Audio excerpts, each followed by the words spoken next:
Hello, hello, je suis ravie de vous retrouver pour cette guidance Oracle Astro des Lions et Ascendant Lion pour le mois de juillet 2024.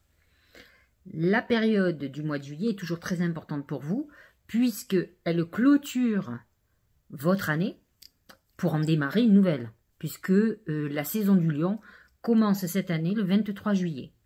En attendant, il faut vivre l'année du Cancer, enfin la saison du Cancer serait plus juste, qui démarre là, dès demain, ce soir, 21-22 juin, mais 21 juin je pense, et qui va sortir du Cancer à partir du 22-23 juillet.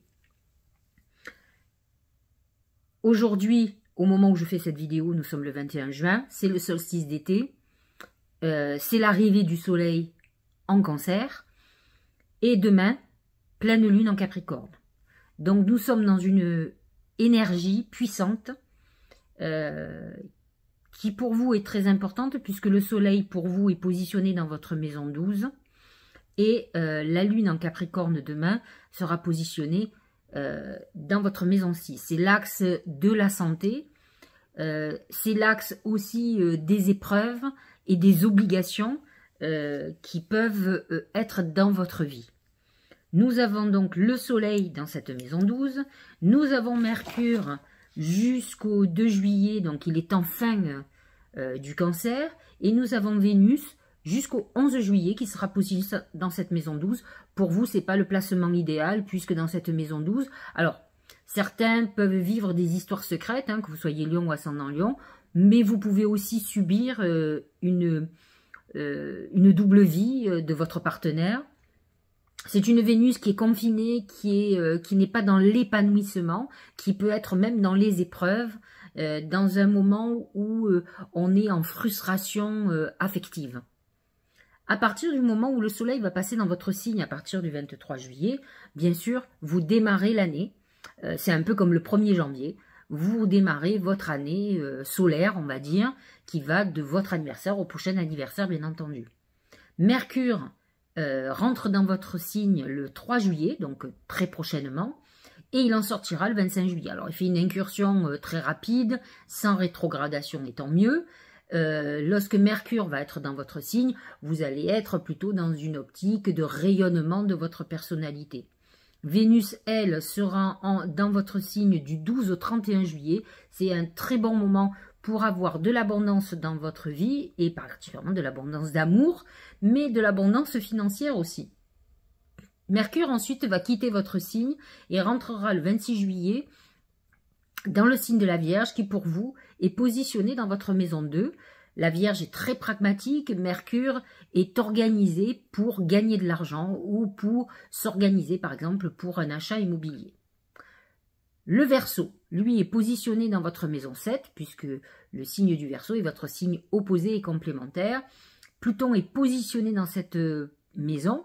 Il touche particulièrement le premier décan et plus particulièrement les lions qui seront du 23, 24, 25 juillet et qui va amener une transformation profonde par rapport à votre environnement, par rapport à votre relation aux autres, peut-être par rapport à un couple. Si vous êtes en couple, ça peut amener une séparation, comme l'envie par exemple de se mettre en couple si vous êtes un célibataire ou une célibataire endurcie.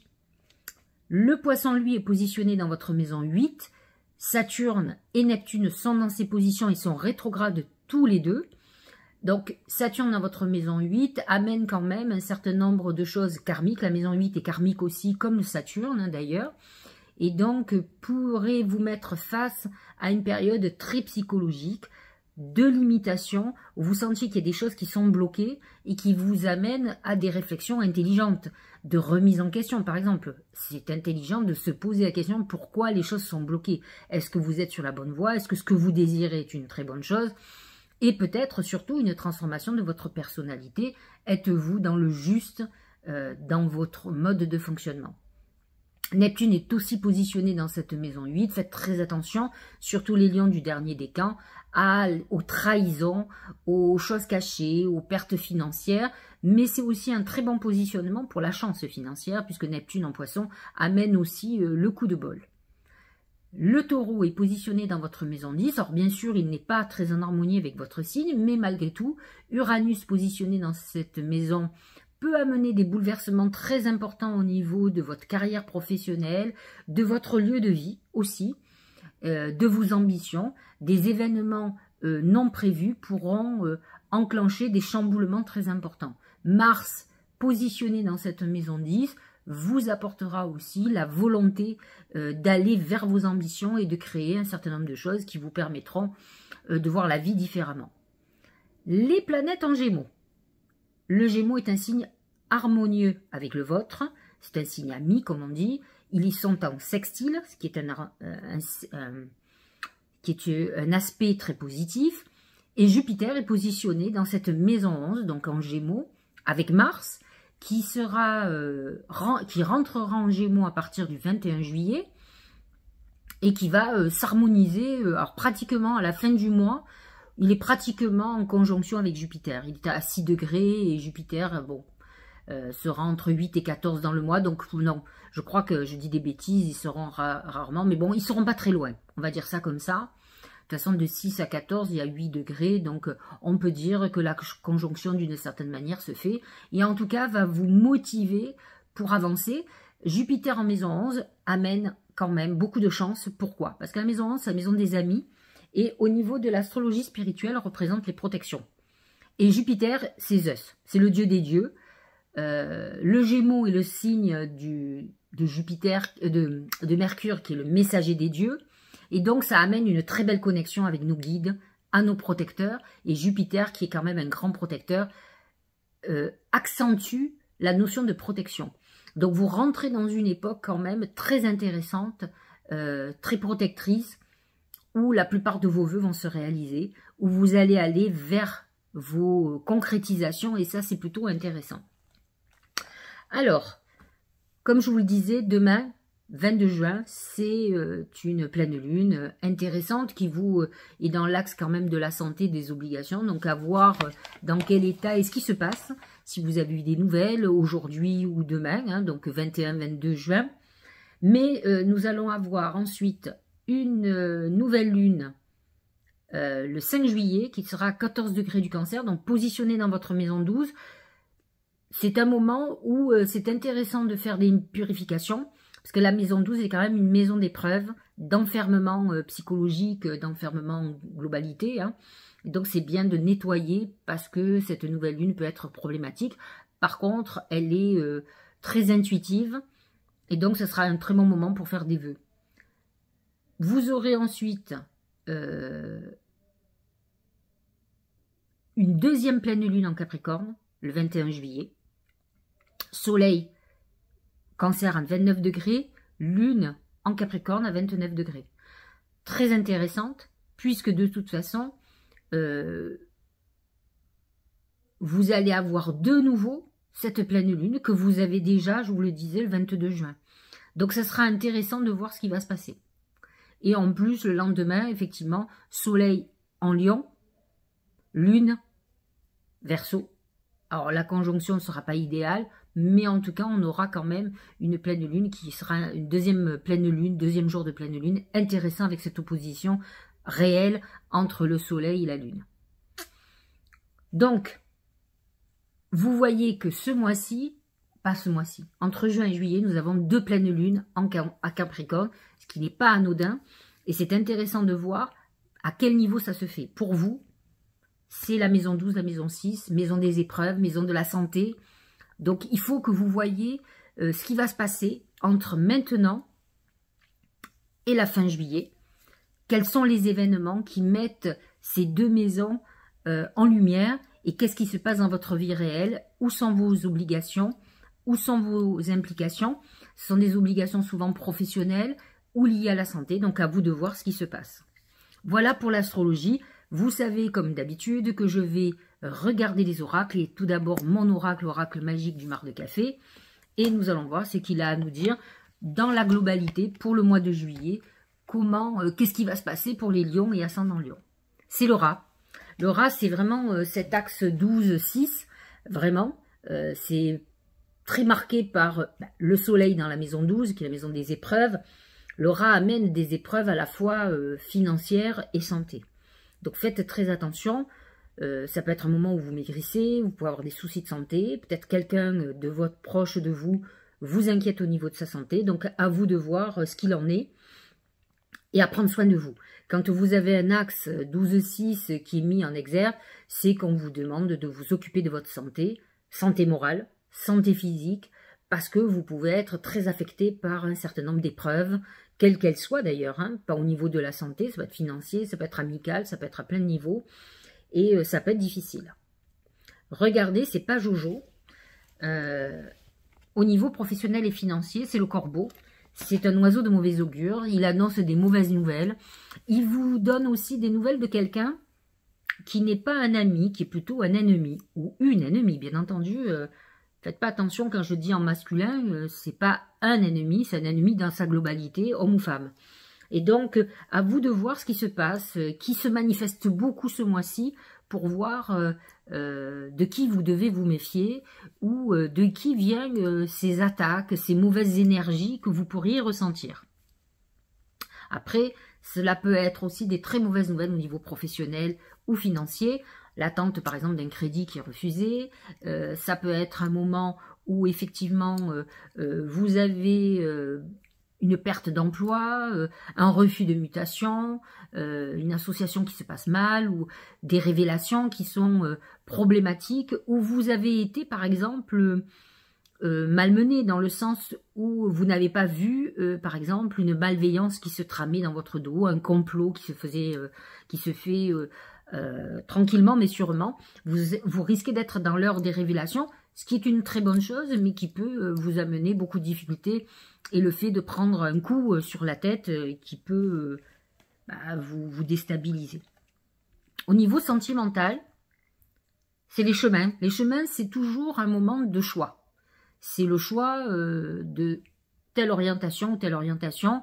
Est-ce que je dois me séparer ou rester? Est-ce que j'ai envie de rester célibataire et me mettre en couple? Est-ce que je dois choisir entre une personne ou l'autre? C'est des choix. C'est des moments où on a des doutes, hein, parce qu'on a peur de se tromper surtout. Mais c'est des moments où on est quand même au carrefour de sa vie et où les décisions risquent d'être très importantes. Donc, vous savez, quand on fait le choix entre deux personnes, je crois qu'on sait au fond de soi ce qu'on a envie ou pas. La plupart du temps, moi, quand j'ai mes consultants ou consultantes qui viennent me voir et qui sont dans des choix, il y a obligatoirement quelqu'un qu'on préfère. Et malheureusement, la plupart du temps, celui ou celle que l'on préfère, c'est pas un bon choix. C'est pas un cadeau. Et on le sait. Mais c'est cette personne avec qui on est mieux. Mais l'autre, c'est quelqu'un de bien. C'est quelqu'un qui nous aime sincèrement. Mais on préfère l'autre. Alors peut-être des fois, il vaut mieux finir une histoire avant de se mettre avec quelqu'un qui est sincère, à qui vous allez faire du mal pour rien. Et peut-être que finalement, il y aura une troisième personne qui se présentera. Donc voilà. Sachez faire les bons choix, ou en tout cas, même si vous ne faites pas le bon choix, il faut que vous le fassiez en conscience, en disant, bon, c'est pas la personne pour moi, mais pour le moment, mon cœur va vers là, et j'ai besoin d'aller au bout de l'histoire. Ça fait que lorsqu'on fait les choses en conscience, on est moins déçu, parce qu'on sait qu'est-ce qu'il va y avoir à l'arrivée. On a beau avoir espoir, on sait au fond de soi. Santé. C'est la maison. C'est le foyer. Donc, il peut y avoir quelqu'un proche de vous, familial, qui a des gros problèmes de santé, qui pourrait être hospitalisé, qui peut rentrer, sortir de l'hôpital, qui pourrait, par exemple, rentrer en maison de retraite, si c'est quelqu'un d'âgé, ou dans une maison de repos. En tout cas, la santé et l'inquiétude est beaucoup plus sur quelqu'un de proche de soi, familialement parlant, que ça soit dans sa famille ou sa belle famille, qui pourrait vous inquiéter. On est dans cette configuration. Alors, j'ai demandé à mes oracles comment allait se manifester la chance pour vous ce mois-ci. Et regardez, c'est la colombe. Alors, je suis très heureuse que ça soit la colombe, je vais vous dire pourquoi. Parce que vous avez fait le tirage du corbeau, qui est l'oiseau de mauvais augure. Et il y a une compensation avec la colombe qui amène la paix. La paix, l'apaisement sur toute problématique. Ce qui veut dire que vous commencez le tirage avec le corbeau, qui vous amène des nouvelles très désagréables, et on finit ce tirage où je demande comment la chance allait se manifester, et on me dit avec la colombe. C'est-à-dire qu'en fait, on a un tirage qui conclut en disant, certes, tu vas avoir des mauvaises nouvelles, mais la colombe annonce des nouvelles qui vont annuler les effets négatifs, qui vont apaiser tes soucis, ou en tout cas, tu vas trouver des solutions, une personne va intervenir pour toi. En tout cas, la paix, la colombe va complètement annuler les effets négatifs de notre corbeau. Donc ça, c'est une très très bonne nouvelle. Voyons ce que va nous dire le Tao. Vous savez que ça fait partie des jeux que je préfère. C'est l'éclatement. Impermanence, effondrement, détérioration, séparation, abandon, capitulation, élimination de ce qui est vieux et mort. On est dans une période de purification et de nettoyage. De toute façon, si vous avez certaines problématiques, comme on l'a vu avec le rat par exemple, c'est qu'il va falloir faire du nettoyage, régler certaines choses, peut-être éliminer des personnes de votre vie. Il y a quelque chose de toute façon qui est en train de s'effriter, de s'effondrer dans votre vie. À vous de voir ce que c'est et à accepter que c'est terminé. N'oubliez pas que la période du cancer, c'est la saison qui clôture votre année. Donc on est dans la fin d'une époque, on est dans le passé. Un passé qui se termine pour vous préparer au renouveau. C'est le renouveau, c'est votre phase anniversaire. Donc c'est comme si vous veniez de naître. Donc à vous aujourd'hui, étant donné que vous êtes adulte, vous avez la chance de pouvoir éliminer tout ce qui est du passé qui ne vous convient plus. Faites le bilan de votre année et voyez ce que vous avez envie de laisser derrière vous et ce que vous voulez qui rentre dans votre vie pour l'avenir. L'horloge.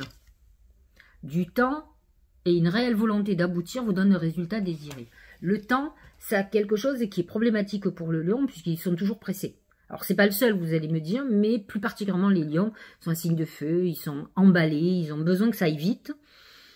La volonté, il n'en manque pas, il ne manque pas de courage non plus, de détermination, c'est un signe assez déterminé, beaucoup moins impulsif que le bélier par exemple et que parfois le sagittaire, mais malgré tout qui peut effectivement rugir, vous agresser, vous dire des choses un peu délicates, mais qui saura, alors peut-être pas être patient, mais prendre son mal en patience quand même.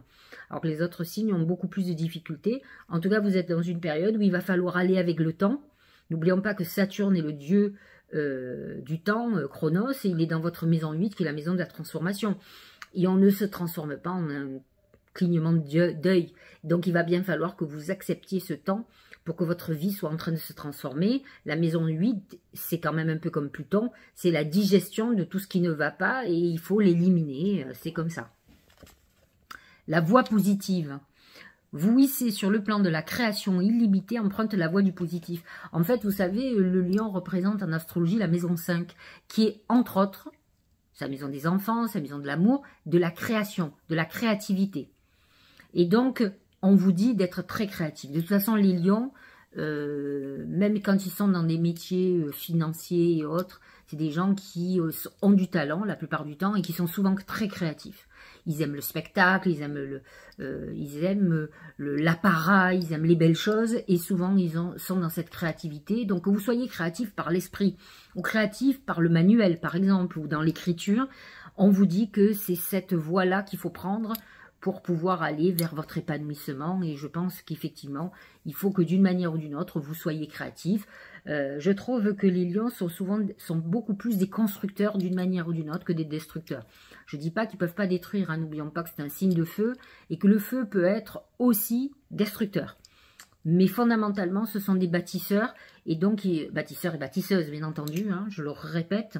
Mais en tout cas, on vous demande d'aller vers cette voie créative. Donc c'est le moment de mettre en route des projets nouveaux, de réfléchir à tout ce qui est artistique et créatif que vous pourriez avoir et d'aller d'œuvrer dans ce sens-là. Voilà, j'espère que cette guidance vous aura éclairé. Je vous souhaite une très bonne pleine lune. N'oubliez pas qu'il y en a deux en Capricorne, hein, entre le mois de juin et le mois de juillet. Mais en tout cas, là, celle-ci, voyez ce qui va se passer entre maintenant et la fin juillet, justement, au niveau des épreuves, santé ou autres, ou choses cachées qui vont être révélées. Je vous embrasse et je vous dis à bientôt.